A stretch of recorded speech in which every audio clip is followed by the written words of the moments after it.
Coming from a not-so-stable home, movies were my escape, and since I had a pretty small pile to choose from, I watched the same films over and over for years, and that included Mulan. I basically watched it purely for enjoyment, and I had a huge crush on Mulan also, which led to a wild goose chase with my African parents trying to locate where Mulan lived in the streets of Nairobi. However, after watching it a couple of times as an adult, I learned why I actually resonated with the story as a young African boy. Mulan's story, like I said earlier, taught me a lot about being a man, self-acceptance and identity, and that's because Mulan was on the same journey of self-acceptance and identity. Growing up, like Mulan, I was made to feel like I wasn't good enough, like I wasn't handsome enough, I wasn't strong enough, especially due to the fact that I was a really skinny kid, and or tall enough because I was the shortest guy in my class all through primary school. It also didn't help I lacked a father figure in my life to guide me through manhood. There was also this high expectation of who people wanted me to be, and if I'm being honest, it did more harm than good. Through all this, I struggled with self-acceptance, I lacked identity, and I always felt like less of a man. In Mulan's life, I saw this in the scene where she was being prepared to meet the matchmaker who was going to find her husband. Before she leaves to meet the matchmaker, her dad said, "Mulan, you should already be in town. We are counting on you to uphold the family honor." Being the only child in her family's honor rested on her shoulders. And after the matchmaking session was a disaster, she felt like an utter failure, useless, and most of all, a disappointment, which is what most children hate to feel, especially towards their parents. In my life, I'm the firstborn son and the only son, and being that my dad died when I was really young, I always had this chip on my shoulder and a desire to prove myself and alleviate my mother's suffering and take care of her and my little sister. During my dad's funeral, everyone kept telling me that I was the man of the house now, and as I grew older, the pressure to be the best, to bring honor to my single mom, and to be the strong one took a toll on me by the time I reached my mid-20s. The fact that my mom was traumatized by my dad's death, and so was I. That video is in a card in the right-hand corner and in the description if you want to learn more. I always had to be my mother's ray of sunshine and make her laugh and smile and wipe her tears away occasionally. That was my sole purpose. Everyone reminded me that they were watching me and that they had high expectations and hopes for me. And this really made me take failure as an enemy more than a teacher. I based my identity on how people viewed me, not on how I viewed myself, something Mulan also did. How many of you look yourselves in the mirror and hate what you see, or don't know what you see? I've been there multiple times, and so has Mulan, so let's talk about it. After Mulan fails her matchmaking interview, she goes back home and sings this song, giving us a glimpse of her struggle with self-acceptance and a personal identity, where she says, "Look at me, I will never pass for a perfect bride or a perfect daughter. Can it be? I'm not meant to play this part. Now I see that if I were truly to be myself, I would break my family's heart." In my life, I felt that the only time I could be appreciated was when I was the perfect son.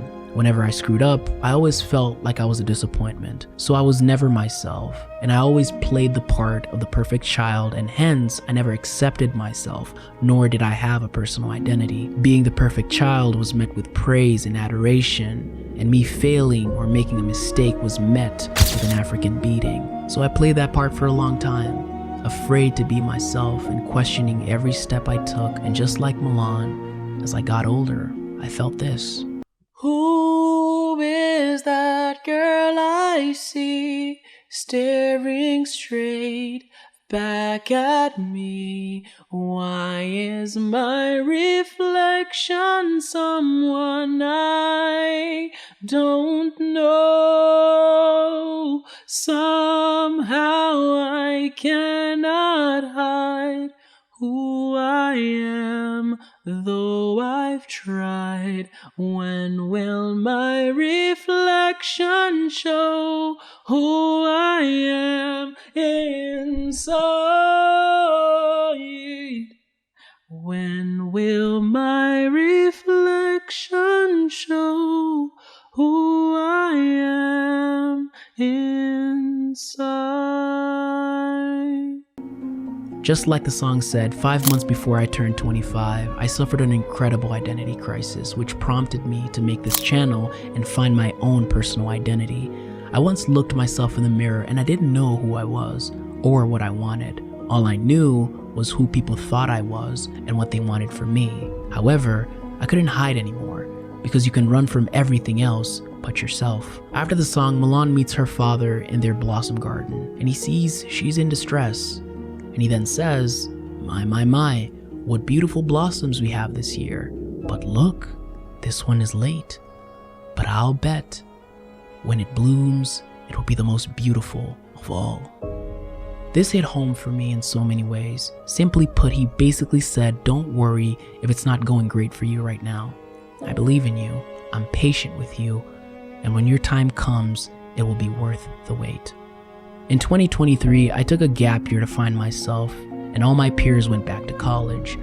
Some of my mom's friends' sons were graduating or almost graduating, and this prompted her to keep telling me how amazing they were doing.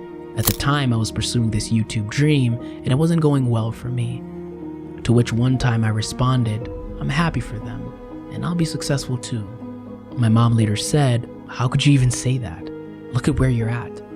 Those words not only hurt, but made me feel like I wasn't good enough, that I was a disappointment for trying to figure out what I wanted to do with my life and the direction I wanted to take. She was gracious enough to still give me a chance to try, however, I still failed.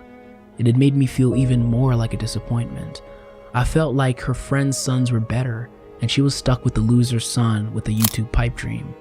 That scene not only made me realize that sometimes parents should be patient as they watch their kids make their own decisions, but also what a good supportive dad should be, because one day I will be a parent and my kid might be going through the same situation. During dinner, Mulan tries to talk her father out of his decision to join the military, but her dad tells her, It's an honor to protect my country and my family. So you'll die for honor. I will die doing what's right. But if you... I know my place. It is time you learned yours. In my eyes, he wasn't trying to be misogynistic, as most modern women would say, but it was just voicing out that as a man, he held a certain responsibility, a certain code that he wasn't willing to compromise. If fathers all over the world took their responsibility as fathers as seriously as this, maybe more kids wouldn't be staying up all night waiting for dad to come home, just like I did. The scene after is where some people get it wrong. She wasn't defying the patriarchy, but she was trying to save her sick father. He didn't have a son to go to war on his behalf, and Mulan was all he had. So she filled those boots, risked her life to save his.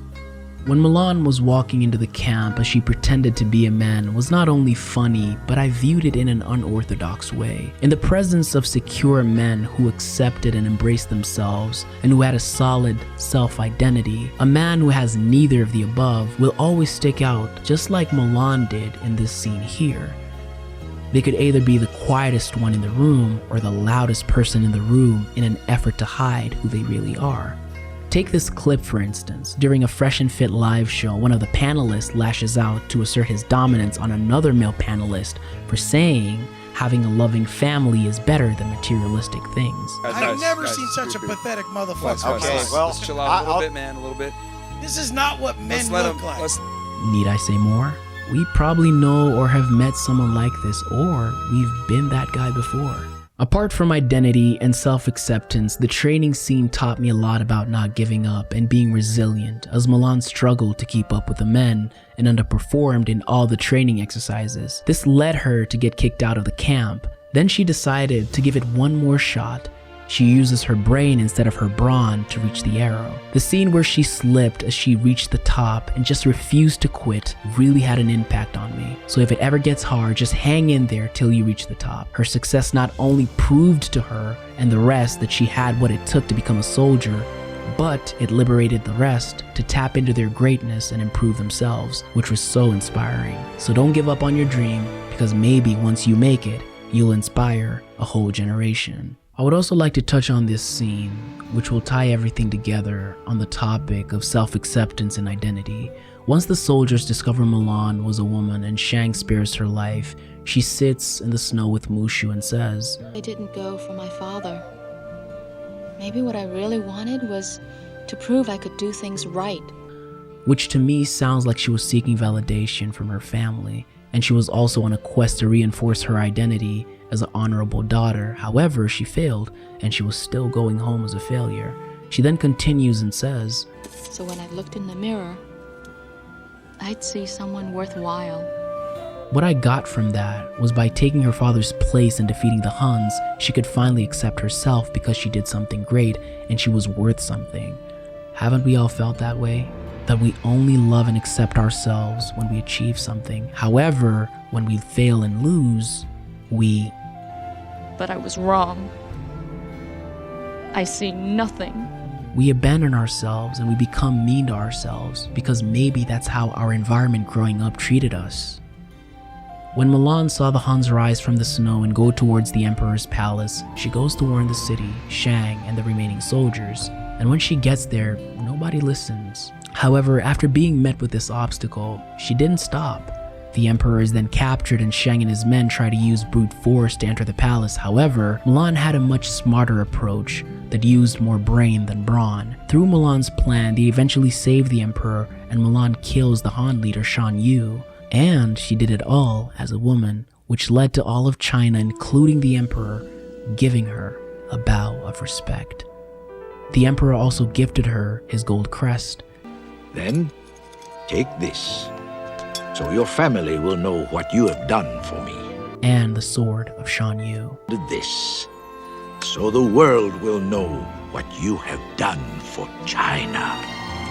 Mulan goes home to face her father with all her gifts from the Emperor, with the intention of showing her father that she has indeed brought honor to her family. But what happened next really warmed my heart. The greatest gift and honor is having you for a daughter. You see, Mulan's greatest achievement wasn't done as Ping, but as Mulan. By being herself and applying her feminine charm in everything she did, she was able to defeat Shan Yu, something that even the tough men she tried to imitate couldn't do. It was by being herself that she was able to thrive, and her father later reinforced that by embracing her for who she really was. It is through Mulan accepting herself that she found her true identity. In conclusion, I would like to say this. Look deep down and find the strength to face yourself, to accept yourself, and claim the identity you want, not the one that's forced onto you. I learned that it doesn't matter if you're the strongest, the tallest, the most attractive. You have something to offer this world, and you don't have to be perfect. Take one day at a time as you accept yourself and learn who you really are. It's gonna take time and patience, but I promise you it's gonna be worth it in the end. I really got tired of playing the perfect son, and I decided to be myself. I expressed my likes, my dislikes, and I put myself first and loved myself whenever I succeeded or failed.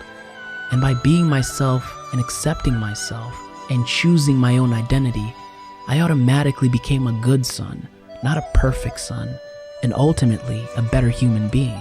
So strive to accept yourself and choose your own identity, and all your doubt and insecurities will melt like ice on a hot summer day. To all my Christians out there, the good book says in Psalms 139, 13-14, I praise you, for I am fearfully and wonderfully made. Wonderful are your works. My soul knows it very well. Well, ladies and gentlemen, looks like my time is up. If you want to see how the 1997 movie Taxi Driver taught me about loneliness, check out the video on the screen. And don't forget to subscribe, and always remember to keep trekking, fam.